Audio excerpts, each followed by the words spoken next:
senang sekali bisa dengan udah kelihatan Sudah, PowerPoint-nya. sudah, Oke, sudah. ya. Eh, Ibu Bapak pasti banyak gereja, khususnya para hamba Tuhan ingin mempunyai gereja misioner begitu ya. Tetapi terkadang mereka tidak tahu how to-nya bagaimana menjadi sebuah gereja misioner. Mari kita akan lihat bersama-sama. Ini kondisi global ya. Saya ambil dari Joshua Project.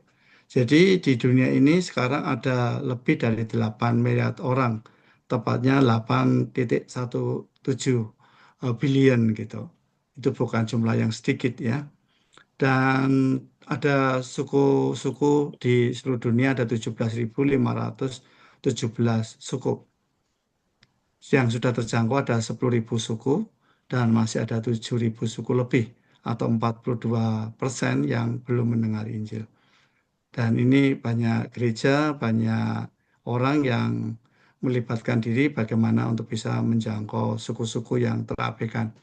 Suku-suku terabaikan itu definisinya adalah kalau populasinya di atas 10.000 dan orang Kristennya di bawah 2% gitu ya. Di Indonesia ada lebih dari 800 suku dan yang masih terabai itu ada sekitar 165 suku. Itu dari Pulau Sumatera sampai dengan Papua gitu ya. Dan ini kita bergandengan tangan untuk bisa menjangkau suku-suku tadi. Tadi sebelum sesi mulai saya sempat bincang-bincang dengan Bu Ayu ya, bagaimana menolong juga teman-teman yang ada di sana. Gereja misioner dari kata eklesia yang berarti umat Tuhan yang telah dipanggil keluar dari dunia bagi rencana Allah. Jadi Bapak Ibu Saudara, kalau kita ada di sebuah gereja, kita menjadi orang Kristen, kita menjadi murid Kristus, sebenarnya kita punya tugas untuk menyelesaikan misi Allah ini. Kalau kita lihat bahwa dari awal Alkitab sampai dengan akhir, Allah ingin menyelamatkan orang yang berdosa, begitu ya. Sehingga gereja menjadi alat dalam melaksanakan amanat agung. Nah, gereja harus bergerak aktif dalam misi, itulah gereja yang sehat, dinamis, dan misioner. Ya, tadi sempat saya sampaikan, saya nolong di beberapa STT, seminari, nolong di beberapa sinode, begitu ya, untuk bagaimana sebuah gereja itu melakukan misi Allah. Terkadang tadi ada beberapa gereja yang ingin misioner, tapi tidak bisa misioner karena apa? Gerejanya nggak sehat, begitu. Seringkali pertanyaannya milih gereja yang bertumbuh atau gereja yang sehat. Gereja yang sehat pasti bertumbuh. Gereja yang bertumbuh belum tentu sehat ya, karena mungkin mengambil jemaat orang atau yang lain-lain. Dan gereja yang sehat itu gereja yang dinamis, bukan statis. Dan gereja yang misioner.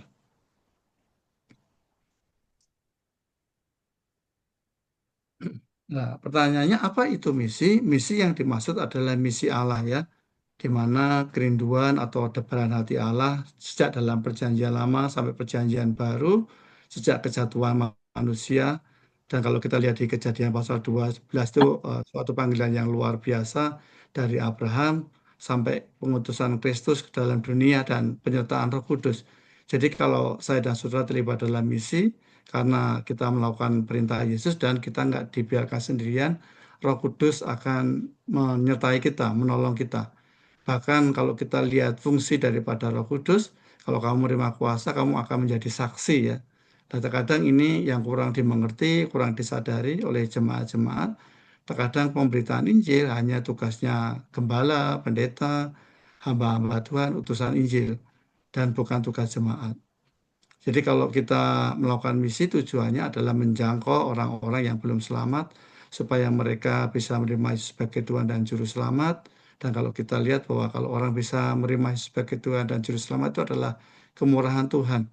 Dan kalau kita lihat di Yohanes 3 ayat 16, kita lihat bahwa kasih Allah itu sungguh luar biasa ya. Karena begitu besar kasih Allah itu kepada manusia sehingga mengaruniakan Yesus buat kita. Dan kalau kita lihat juga dalam kehidupan Yesus, Yesus juga melakukan misi, yaitu mencari dan menyelamatkan yang hilang. Seharusnya kita menjadi murid-murid Yesus, ya sebagai gembala-gembala, atau kita menjadi orang biasa, ya Tujuannya adalah mencari dan menyelamatkan yang hilang. Kalau kita lihat juga banyak manusia yang sesat ya dalam situasi kondisi sekarang ini, di mana bisnis lesu, banyak orang di PHK, dan seterusnya ya. Mungkin orang korban daripada pinjaman online, judi online, mungkin kalah main saham, malah main kripto gitu ya. Dan pada orang yang hidupnya kacau, bisa melakukan pembunuhan dan sebagainya. Kalau kita lihat membaca di sosial media atau berita-berita ngeri ya sama keluarga bisa saling bunuh-membunuh dan kita lihat sekarang juga begitu marak kriminalitas. Seharusnya kita sebagai orang Kristen punya beban bagaimana mencari dan menyelamatkan yang hilang. Lah, oleh karena itu, saudara, bagaimana gereja bisa melakukan misi Yesus? Yang pertama, kita harus punya visi dan misi ya. Visi dan misi gereja tidak terlepas dari tugas pekabaran Injil. Tidak banyak gereja yang eh, apa punya visi misi seperti ini. Bukan berarti saya mengabaikan hal yang lain. Kalau hal yang lain sudah biasa dibicarakan gitu ya.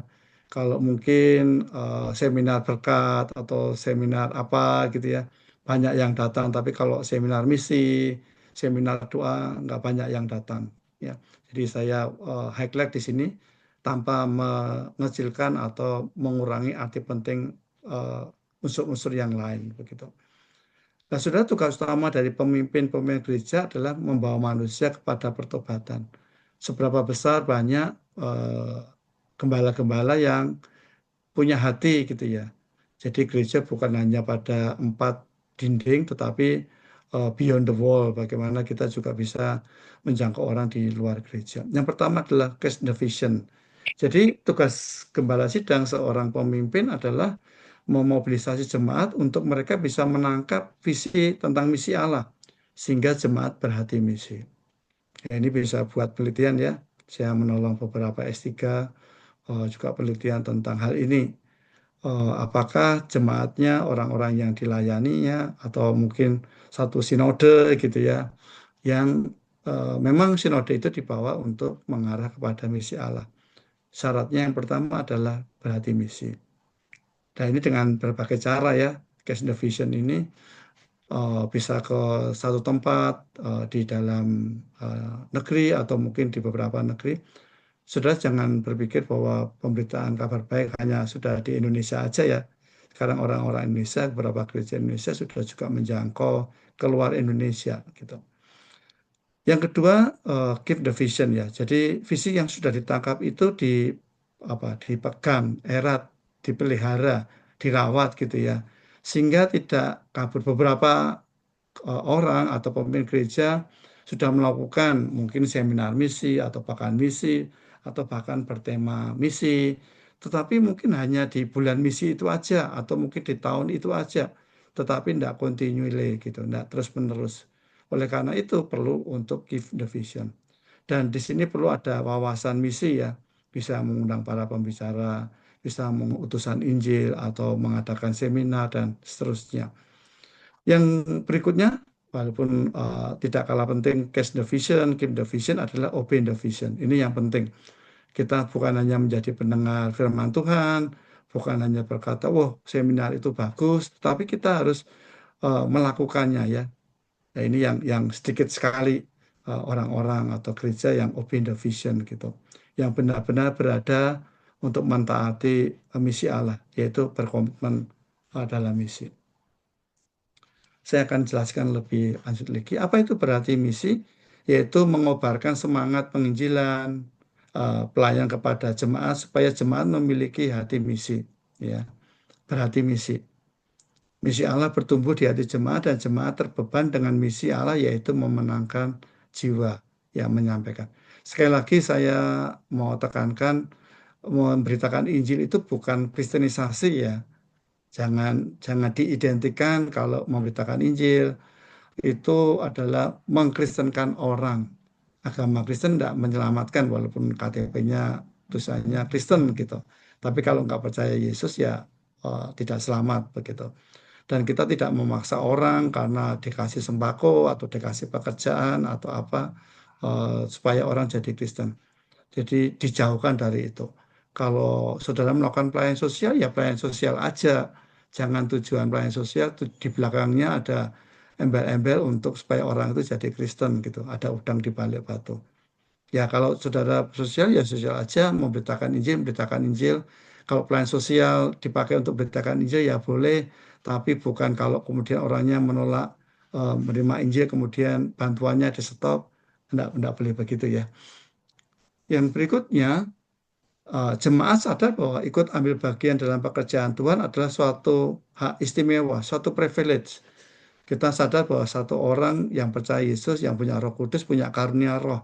Tidak ada orang yang tidak penting gitu. Dan jangan menganggap bahwa pelayan yang paling kecil itu kurang berharga ya. Kalau pekerjaannya adalah menyapu halaman, biarlah itu mengerjakannya seperti Beethoven mengubah lagu. Jadi semua orang penting dan semua orang diundang untuk terlibat dalam pelayanan. Dan yang kedua ini adalah suatu opportunity bahwa kalau kita terlibat di dalam pelayanan misi, jadi jangan jangan ignore seorang yang mungkin sudah lansia, yang tidak bisa pergi kemana-mana, doanya bisa begitu. Anak-anak juga bisa terlibatkan dalam pelayanan. Jadi bukan selalu orang remaja, dewasa. Yang kedua, berwawasan misi adalah pemahaman akan suatu hal ya. Jadi mereka perlu diinformasi, diberi motivasi, terkadang bisa muter film tentang misi, tokoh-tokoh misi, terkadang bicara tentang bedah buku misi, seperti itu ya. Atau kita membaca ayat-ayat khususnya ya, yang topiknya tentang misi. Jadi kalau kita lihat bahwa Alkitab itu adalah cerita tentang kasih Allah kepada manusia untuk menyelamatkan manusia ya dari kejadian sampai wahyu. Jadi mendorong jemaat untuk membaca. Jangan sampai kita dipanggil Tuhan, ya jemaat juga dipanggil Tuhan, tapi belum pernah bawa membaca Alkitab gitu. Apakah sekarang sudah ada gerakan untuk gemar Alkitab? Apakah setiap jemaat yang kita layani mereka sudah membaca Alkitab? Bahkan ada beberapa orang sudah sampai 25 kali membaca kejadian sampai wahyu. Apalagi dengan sekarang ada sosial media ya, bisa dengan WhatsApp group, apa, menuliskan sudah sampai di mana, hari ini sudah membaca apa gitu ya. Jadi akan saling apa, monitor, mengencourage kalau ada yang belum membaca Alkitab. Nah, dari membaca Alkitab kita akan tahu bahwa bagaimana benang merah eh, kasih Allah itu untuk menyelamatkan manusia. Nah, saudara, ini bukan hanya di hati jemaat, tetapi juga dalam pemikiran yang menjadi obsesi begitu. Jadi menjadi pandangan hidup dan menyadari bahwa misi itu bukan optional, misi itu bukan pilihan. Saya boleh melakukan atau tidak, tetapi suatu kewajiban yang memang semua orang harus melakukan misi. Nah, wawasan misioner ini juga didasarkan pada kuasa Roh Kudus ya. Ini jangan diignore. Terkadang orang mengabaikan gitu peran Roh Kudus ya, bahkan dalam kehidupan pribadi. Seharusnya kalau orang dipenuhi dengan Roh Kudus, dia akan digerakkan, digetarkan gitu. Karena apa? Roh Kudus yang ada dalam dirinya akan mendorong orang untuk menjadi saksi Kristus. Di mana? Di YYSU ya, Yerusalem, Yudea, Samaria, sampai ke ujung bumi.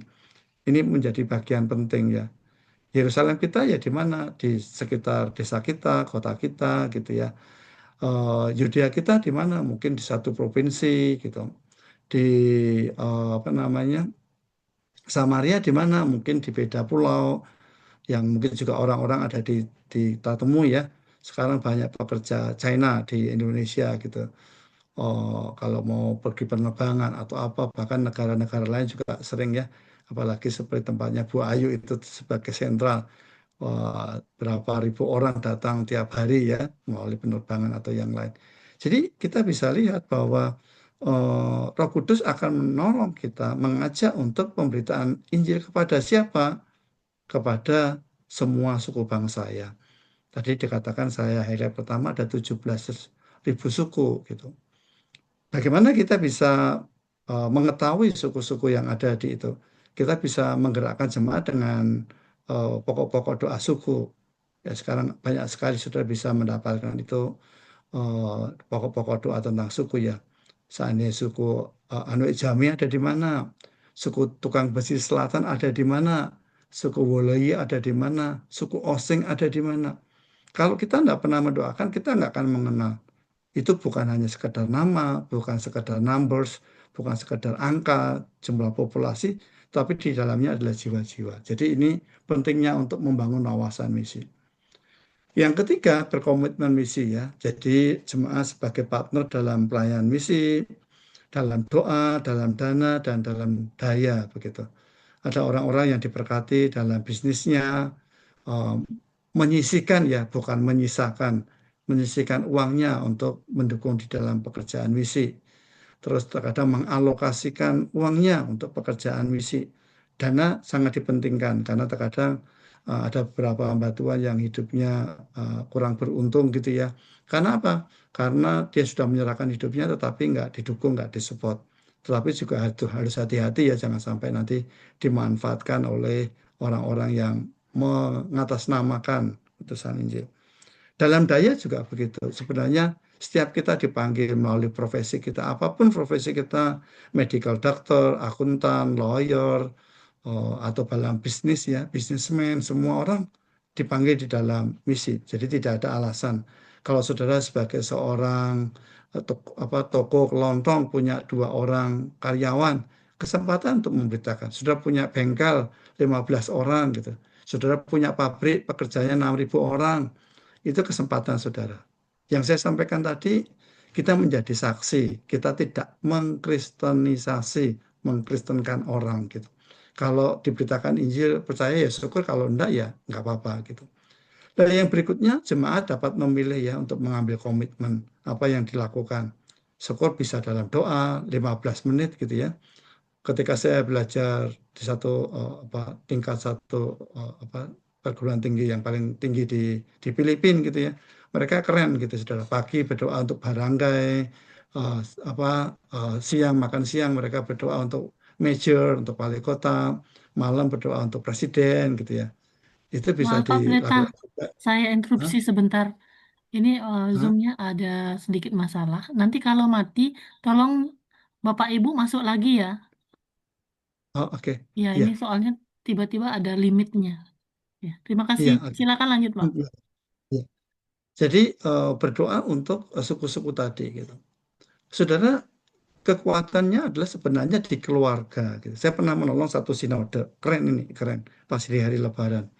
Jadi ini keluarga misioner.